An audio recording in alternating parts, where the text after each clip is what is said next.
Mon grand-père, c'est lui qui m'a transmis cette envie de faire ce métier. Il m'a toujours dit que voilà, si un jour vraiment je voulais un beau métier, un vrai métier, le métier de plombier était vraiment un métier qui me correspondrait. Et je pense qu'il s'est pas trompé.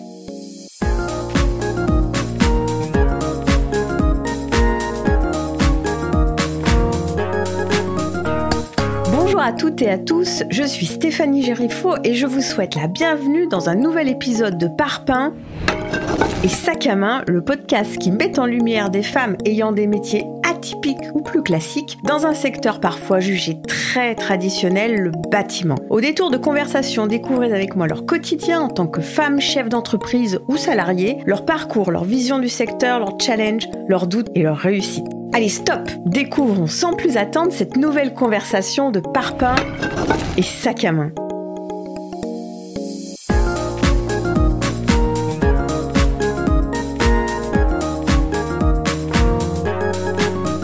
Aujourd'hui, nous allons parler de passion. Comme toujours, me direz-vous, peut-être, mais en tout cas à chaque fois avec des histoires différentes. Et aujourd'hui, c'est l'histoire de Barbara Lowers, qui est maman de jeunes enfants située en Seine-et-Marne et qui va nous parler de son métier de plombière. Ah bah oui, ça c'est pas commun. Elle nous expliquera alors comment elle est tombée amoureuse de ce métier à 27 ans grâce à son grand-père et comment elle s'est jetée dans le grand bain après sa formation. Elle nous expliquera aussi son quotidien et comment elle a su aussi le diversifier. Et oui, ce métier n'est pas toujours facile, alors outre l'aspect physique, la réputation des plombiers n'a pas toujours bonne presse. Barbara évolue, elle progresse dans son métier grâce à sa volonté, grâce aussi aux autres où elle n'hésite pas du tout à questionner ses pairs pour monter en compétences ou ses filles du BTP comme elle les appelle pour rendre son travail encore plus qualitatif. Allez hop, c'est parti, bienvenue dans cette nouvelle conversation de Parpaing et Sac à main. Bonjour Barbara, je suis vraiment ravie de vous accueillir dans ce nouvel épisode du podcast. Pour démarrer, pourriez-vous vous présenter en une petite phrase ? Je m'appelle donc Barbara, j'ai 38 ans depuis très peu, 2 enfants, plombière de métier depuis 10 ans maintenant. J'habite en Seine-et-Marne, à la campagne, c'est plutôt cool. Allez, concrètement, alors qu'est-ce qui vous a poussé à travailler dans la plomberie ? Mon grand-père. J'ai toujours aimé travailler de mes mains, clairement, et j'ai toujours bricolé depuis que je suis gamine. Et c'est vrai que mon grand-père... c'est lui qui m'a transmis cette envie de faire ce métier. Il n'était pas plombier, il a installé les grosses clims dans les grosses usines à l'époque, après la guerre. Il m'a toujours dit que voilà, si un jour vraiment je voulais un beau métier, un vrai métier, le métier de plombier était vraiment un métier qui me correspondrait. Et je pense qu'il s'est pas trompé. Alors du coup, qu'avez-vous fait pour voir si c'était un métier qui vous correspondait ? Quelle était votre démarche ? Je me suis juste renseignée sur les formations. J'ai repris mes études à 27 ans. D'accord. Parce que j'ai arrêté l'école, j'en avais 15. C'était vraiment pas pour moi les bancs d'école. Donc j'ai fait beaucoup de petits boulots. Et c'est quand j'ai eu ma fille où là je me suis dit il va vraiment falloir que je prenne mon avenir professionnel en main. Et du coup j'ai repris mes études à 27 ans. J'ai fait une formation pour adultes en 8 mois pour valider un CAP d'installateur sanitaire. C'était à nouveau sur les bancs d'école ou il y avait des stages, il y avait de la mise en pratique ? C'était sur les bancs de l'école. Okay. Et on avait 3 stages de 15 jours. Mais après on faisait beaucoup d'ateliers. C'est l'avantage des formations pour adultes, c'est qu'il y a beaucoup d'heures d'ateliers et du coup c'est plutôt plaisant quand même parce qu'on travaille vraiment la matière première, donc c'est plutôt cool. Qu'est-ce que vous préférez dans ce métier ? Tout. Ce que j'aime dans ce métier, c'est que c'est un métier qui est vachement diversifié. On fait jamais la même chose. Donc il n'y a pas 2 journées qui se ressemblent. Il n'y a pas 2 journées qui se ressemblent. Le plus désagréable, c'est quand on fait les toilettes. Voilà, quand on est appelé pour déboucher les toilettes, bon ça c'est pas très agréable. Mais sinon après en soi, le métier de plombier, c'est vrai qu'il est vachement diversifié. Et justement, alors il consiste en quoi ? Alors, pour ma part, parce oui. qu'on fait pas tous la même chose. Il y a plusieurs types de plombiers. Il y a les plombiers chauffagistes, plombiers sanitaires, ceux qui font que de la clim. Moi, je me suis spécialisée dans les salles de bain. D'accord. Donc, au démarrage de ma société, quand j'ai monté ma micro-entreprise, je faisais que du dépannage. Donc, je faisais vraiment que de la plomberie. Déboucher les toilettes, changer les ballons d'eau chaude, changer des robinets, réparer les fuites. Et au fur et à mesure, en fait, je me suis dit que je voulais pas faire ça tout le temps. Je voulais faire vraiment diversifier mon activité. Et là, je me suis formée sur d'autres corps de métier, le carrelage, l'électricité, pour pouvoir justement répondre à des besoins de faire des salles de bain. Ah oui, donc plutôt sur de la rénovation de salles de bain, un peu de A à Z en fait. Exactement. Ok. Donc ça m'arrive aussi de faire de la création de salle de bain. Ah oui, ok. Donc c'est une prestation que vous proposez à vos clients. Oui. Donc vous allez de A à Z, c'est-à-dire d'enlever toute la partie sanitaire existante, péter en fait le carrelage, la faïence, remettre, donc et refaire toute la partie élec. Tout à fait. Et il y a des salles de bain que je modifie complètement en termes d'agencement. Quand j'y vais, je fais un premier entretien avec les clients pour voir déjà ce que eux veulent. Après, je leur propose un plan en 3D que je leur fais sur le PC. Je leur envoie les nouvelles configs. Et si ça leur plaît, là, après, on part sur le devis et sur la réalisation. Donc là, après, on casse tout et on fait tout. Et ça, c'est cool. Donc là-dedans, vous éclatez totalement. Ouais, carrément. Sur la partie dépannage, c'est quelque chose qui prend une grosse partie de votre temps en activité ou Non, pour le coup, je suis vraiment sur de la salle de bain. Je fais vraiment beaucoup de salles de bain. Après, quand il y en a pas, on fait du dépannage. Ouais. Donc, je fais plus de salles de bain que de dépannage. Quel est le chantier le plus atypique que vous ayez pu faire ? Le chantier le plus atypique dans mes souvenirs, j'ai été chez une dame assez âgée qui n'avait pas de salle de bain à l'étage, ni de toilette. Et à côté de sa chambre, elle avait une bibliothèque, une petite pièce qui fait 4 mètres carrés à peu près. C'était une bibliothèque où elle rangeait tous ses bouquins que j'ai transformé en salle d'eau, avec une douche, un WC et un lavabo. Pour que ce soit plus fonctionnel pour elle et d'avoir Exactement. vraiment quelque chose à côté de sa chambre. Donc un bon souvenir. Ouais, c'est plutôt pas mal. Parce que du coup, c'était vraiment une grosse réalisation où on parle, où il y a que des meubles et que des livres. Et il faut se projeter dans cette pièce où il faut tout défaire et il faut tout installer, mais il faut tout ramener surtout. Parce qu'il y avait forcément aucune évacuation, aucune arrivée d'eau, aucun point électrique, à part le plafonnier. Et du coup, il fallait vraiment tout ramener par rapport à la configuration de la maison, tout ce qui était possible de faire et tout ce qui n'était pas possible de faire. Vous avez dû faire une heureuse. Ouais. Après, généralement, les clients, ils sont plutôt heureux quand je passe.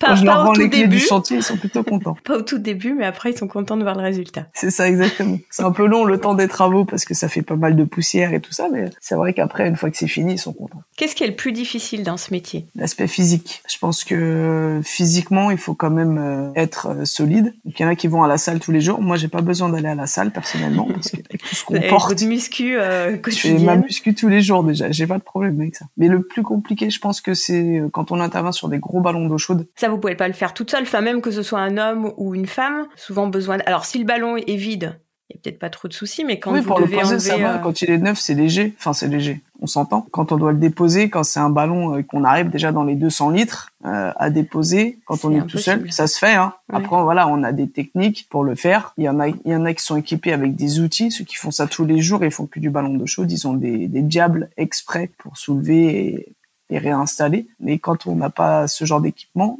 soit on y va à deux, soit on y va tout seul. Mais voilà, après, c'est des techniques à mettre en place pour pas se blesser. Vous avez du coup des collègues qui viennent vous aider ? Ouais, moi j'ai pas mal de collègues autour de moi justement. Donc c'est vrai qu'après, j'ai réussi à créer autour de moi et de ma société un réseau d'indépendants de chaque corps de métier, de façon à ce qu'on puisse travailler ensemble justement quand j'ai des gros projets de rénovation. Parce que ça m'arrive aussi de prendre des projets de rénovation totale, où là je fais pas que de la plomberie, mais je refais tout un appartement ou toute une maison, où là du coup j'appelle mes collègues et on travaille ensemble. Donc on a parlé de produits très lourds, mais bon, concrètement il faut être à quatre pattes, il faut, enfin même au niveau, je présume que le dos et les genoux il faut être contorsionniste. Ouais. Surtout dans des toutes petites salles de bain et salles d'eau. C'est ça, mais même quand on intervient dans les cuisines, pour intervenir dans une cuisine en dessous d'un évier, il faut pouvoir se plier, quoi. Donc il faut être un peu contorsionniste dans ce métier aussi. Donc vous avez appris à être plus souple, plus musclé. C'est ça. Que disent vos clients justement quand ils vous voient arriver ? Le fait que vous soyez une femme, est-ce que ça surprend ? Alors oui, ça les surprend, mais pour le coup plutôt positivement. Parce que justement, ils n'ont pas l'habitude de voir des femmes plombiers. Et quand ils voient une femme plombière arriver, quand moi ils me voient arriver, généralement derrière, je peux être sûr qu'ils vont me rappeler parce qu'ils ont plus confiance, bizarrement, en une femme qu'en un homme. Après, j'ai beaucoup de clients, j'ai récupéré énormément de clients qui se sont fait arnaquer par des plombiers hommes. Et le fait que moi j'arrive en tant que femme, ça les rassure. Et ça rassure énormément la gente féminine. Ouais. Toutes les femmes qui vivent seules, le fait qu'elles fassent appel à moi, ça les rassure. Ok. Selon vous, quelles sont les qualités nécessaires à ce métier ? Alors que ce soit pour les hommes ou les femmes d'ailleurs, mais quelles sont les qualités nécessaires ? Alors, en tant que femme, je pense qu'il faut avoir une bonne force de caractère. Déjà, pour pas se faire marcher dessus, que ce soit en indépendant ou même quand on est dans une société. Hein. Quand on rentre dans un milieu d'hommes, entre guillemets, en tant que femme, il faut savoir faire sa place. Clairement, il faut savoir se faire respecter. Vous avez eu des remarques, des personnes qui vous ont regardé un peu, dans le milieu du bâtiment? Alors moi, personnellement, non. Mais après, j'ai une allure qui est très masculine. Et de ce fait, les collègues hommes, ils me voient comme leur pote, en fait. Okay. Donc du coup j'ai pas de problème à m'intégrer, j'ai pas eu de problème à m'intégrer dans ce milieu et même au niveau de mes clients, je suis jamais tombée sur des clients qui m'ont pas rappelé parce que j'étais une femme. Au contraire. Et quand vous dites force de caractère, c'est aussi pour pas se faire marcher sur les pieds par les clients qui, quand vous arrivez, au fait, pendant que vous êtes là, est-ce que vous pouvez aussi vous occuper de ça, Il y a ça et il y a les deux, trois petites remarques que j'ai régulièrement, c'est quand je fais de la salle de bain, les receveurs de douche, par exemple, ils sont lourds parce que moi j'utilise la résine, donc du coup c'est un matériau qui est assez lourd. Mais du coup, ils me regardent, ils me disent mais vous allez y arriver toute seule? Bah oui, jusqu'à présent j'y arrive, donc j'ai jamais eu de problème, voilà quoi. Ah oui, les receveurs c'est très très lourd en fait. Oui. Donc même quand ça m'est arrivé d'intervenir sur des ballons d'eau chaude, quand ils me voient arriver, mais c'est vous qui le faites ou c'est un collègue à vous? Non, c'est moi. Ah bon? Ok. Puis après, généralement ils sont là. Une fois que c'est fait, ils sont pas sous le choc, mais ils sont étonnés en fait. Mais je pense que au regard des hommes, je pense qu'ils ont l'impression que nous, les femmes, on peut pas vivre sans eux, on peut pas s'en sortir sans eux.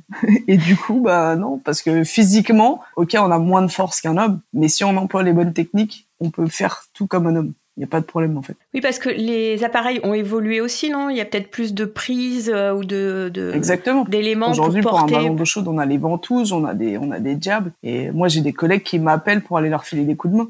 Et c'est des hommes, mais c'est moi qu'ils appellent. Du coup, c'est plutôt valorisant aussi parce que je me dis bon. Donc, est-ce que depuis plus de 10 ans, vous avez trouvé que ce métier évolue, c'est-à-dire soit aussi en termes de demande, en termes aussi de matériel? On voit par exemple l'évolution de la domotique dans la partie élec a fortement fait évoluer le métier. Est-ce que dans le métier de la plomberie, il y a des choses aussi qui évoluent? Oui, carrément. Pour donner un exemple, quand j'ai commencé, je travaillais que le cuivre.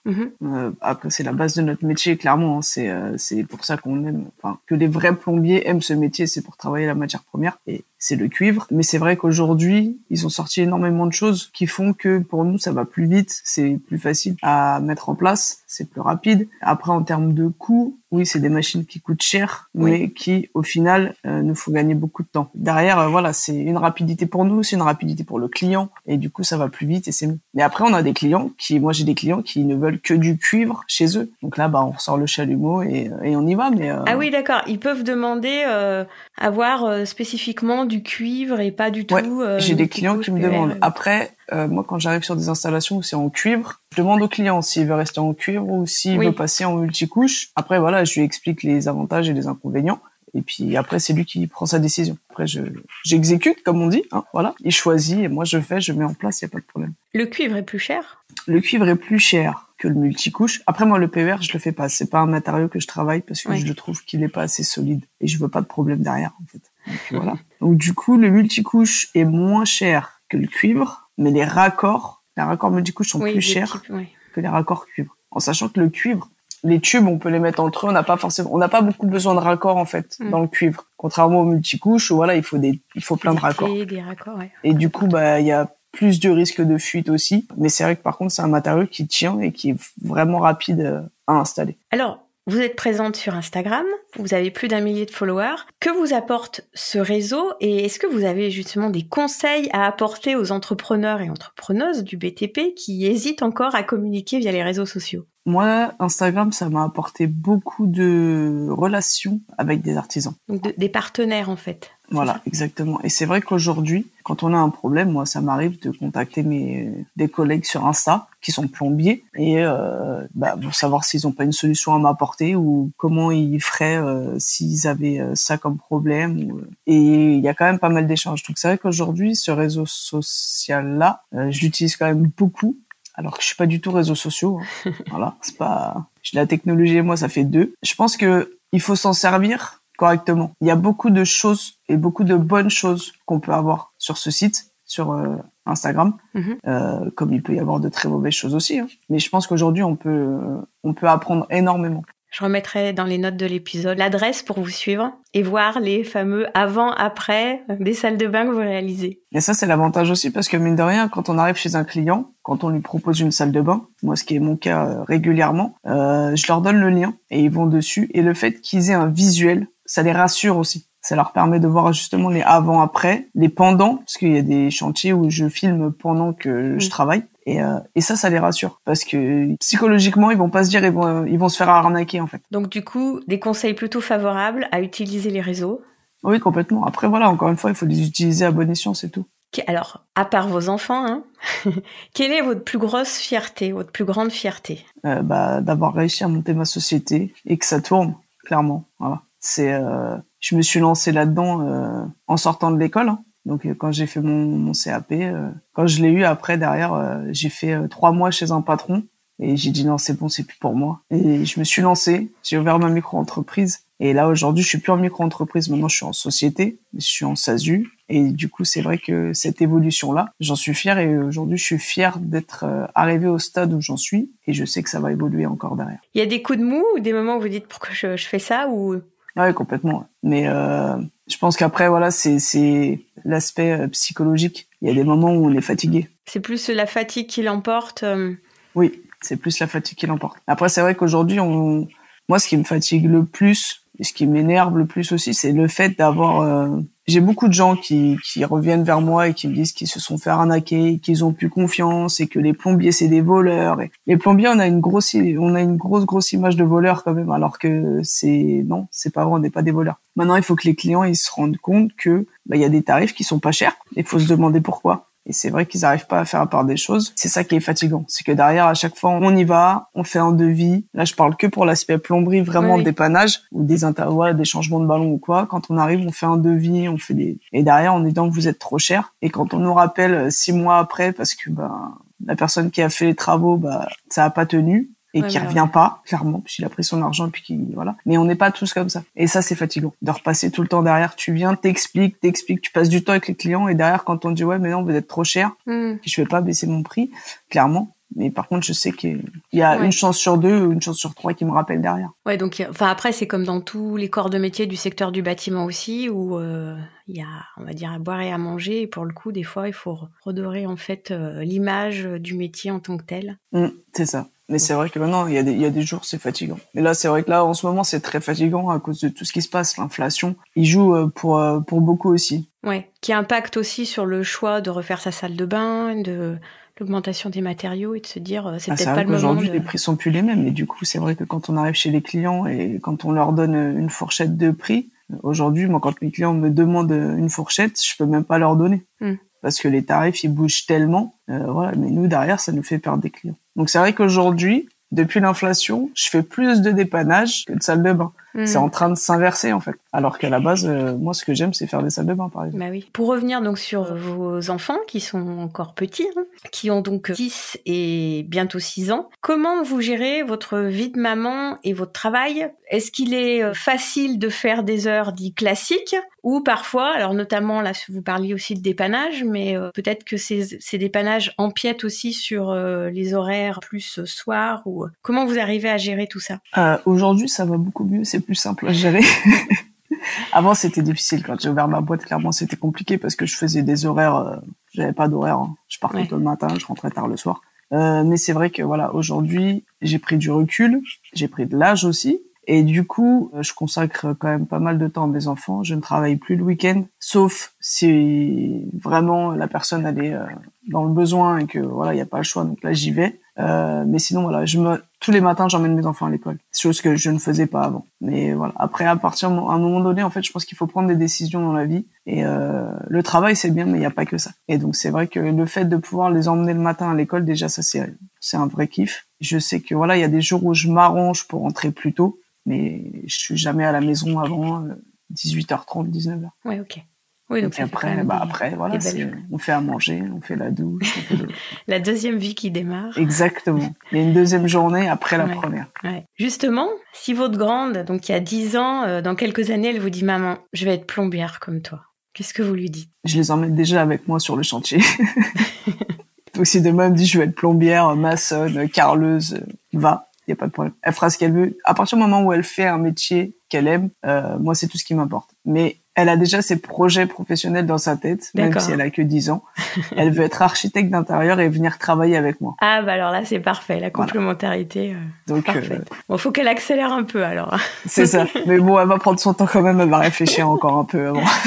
Ah bah c'est chouette, c'est un beau métier. Et plus globalement, qu'est-ce que vous donneriez comme conseil aux jeunes femmes, aux femmes qui se poseraient des questions sur ce métier? Alors, on peut voir aussi que vous avez évolué aussi sur d'autres corps de métier, mais qu'est-ce que vous avez envie de leur dire? Je pense qu'il faut qu'elles arrêtent d'avoir peur. Parce que même si on dit que c'est un métier d'homme, il y a de plus en plus de femmes et on est de plus en plus nombreuses. Et c'est vrai qu'aujourd'hui, via les réseaux, on a réussi à monter une association qui s'appelle les filles du BTP. Et j'invite toutes les filles du BTP déjà à aller voir sur Instagram le compte des filles du BTP et elles se rendront compte qu'elles sont pas toutes seules. On est beaucoup, on est dispatchés sur toute la France et le fait de faire partie de cette communauté-là, bah on se sent pas seul en fait, tout simplement. Même si moi déjà je me sentais pas seule, hein, mais je peux comprendre les femmes qui hésitent et qui ont peur, mais il faut qu'elles arrêtent d'avoir peur. C'est à la portée de tout le monde. Et du coup, ce groupe vous permet aussi de vous mobiliser, de vous d'avoir une sorte de solidarité entre vous. Oui, tout à fait. Et c'est vrai qu'on échange beaucoup. Et j'en parlais tout à l'heure du fait d'échanger quand on avait des problèmes. Après, il y a beaucoup de peintres. Et moi, quand je fais un peu de peinture et que j'ai besoin de renseignements, bah, je vais sur le groupe, je demande et ils me répondent. Et puis voilà. Et vice versa. Et pour ce qui est des plombières, donc toutes les plombières qui sont sur ce groupe-là, nous, on a fait un autre groupe, mais WhatsApp, où en fait, on a réuni toutes les plombières de la France. Oui. Et du coup, on est, je crois qu'on est une douzaine dessus. Ah oui, donc quand c'est même. pas beaucoup. Okay. Oui, c'est pas beaucoup et quand même. Mais quand même, on est là et du coup, voilà, donc c'est pour ça, si je vais dire quelque chose, c'est toutes les femmes qui veulent aller se lancer dans le BTP, allez sur Instagram, allez voir le compte Les Filles du BTP et prenez des renseignements et puis après, voilà, c'est à la portée de tous. Je remettrai également le lien Insta, sur les notes. Oui, j'ai découvert en fait ce groupe et de ce que j'ai vu, des stories, des posts, elles sont toutes incroyables, donc. C'est une bonne ambiance, en plus à chaque fois on rigole bien, donc franchement c'est pas mal. Et quand il y a des événements sur des salons ou quoi, généralement voilà, on fait en sorte aussi de se retrouver et de se croiser sur les salons. Le dernier salon que moi j'ai fait, voilà, on s'est retrouvés, on était beaucoup et franchement c'était cool. Ah, chouette. Eh bien merci beaucoup Barbara, mais merci je ne vais pas vous laisser partir tout de suite. Avant de conclure cette interview, je vous propose en fait de passer aux questions pour un parpaing. Alors, vous êtes plutôt introvertie ou extravertie? Extravertie. Carnivore ou végétarienne? Carnivore. Douche ou baignoire? Douche. Jeu de société ou jeu vidéo? Jeu de société. GIF ou emoji? Emoji. Alors, Instagram ou TikTok? Instagram. Mer ou montagne? Montagne. J'ai vu ça parce que j'ai vu un peu les photos sur Insta. Cuivre ou multicouche? Cuivre. William ou Harry? Harry. Et pour finir, parpaing ou sac à main? Parpaing. Il y en a beaucoup qui vous disent sac à main ou pas? Ouais, j'en ai quelques-unes. C'est vrai. Il faut sera parpaing. Il faut tout. Bon. On m'avait dit parpaing ou sac à dos, j'aurais dit sac à dos. Bon, alors la prochaine fois, je ferai parpaing ou sac à dos. Bon, en tout cas, merci beaucoup d'avoir spontanément en fait accepté cette interview et je trouvais vraiment sympa que vous puissiez partager votre expérience. Je sais pas ce que vous en avez pensé. Franchement, c'était sympa et j'espère que ça en motivera certaines, qu'elles se lanceront et qu'elles arrêteront d'avoir peur. Et ça restera le message. En tout cas, c'était chouette. Merci beaucoup. Merci à vous. Je continue à vous remercier pour être de plus en plus fidèles aux épisodes de Parpaing et Sac à Main. Ce que je trouve très sympa, c'est qu'apparemment, peu importe que vous soyez issu du secteur du bâtiment ou pas, chacun trouve écho différemment suivant les épisodes. Certains adorent les retours très opérationnels et d'autres ont plaisir à écouter les échanges autour des enjeux et des préoccupations actuelles. Je le répète, désolé, mais vos retours sont très importants, ça permet de progresser à chaque épisode. Et vous avez plusieurs manières de le faire, soit bien entendu via mon LinkedIn perso, Stéphanie Gériffaut, ou sur mes différents comptes pro via ma société Digibat. Si vous les appréciez, n'oubliez pas de vous abonner sur les plateformes de diffusion, Deezer, Apple Podcast, Spotify, Amazon Music, Google Podcast, bref, il est de partout. Alors, c'est basique, mais pas tant que ça, parce que du coup, ça permet au podcast d'être davantage mis en avant sur les plateformes. N'hésitez pas, par exemple, à le faire écouter à vos enfants. Ça peut peut-être aussi intéresser des centres de formation pour promouvoir davantage ces métiers. Et surtout, si vous avez dans votre réseau des personnes qui correspondent à l'état d'esprit et aux valeurs de Parpaing Sac à Main, alors n'hésitez pas à m'en parler. Allez, à très vite pour un nouvel épisode.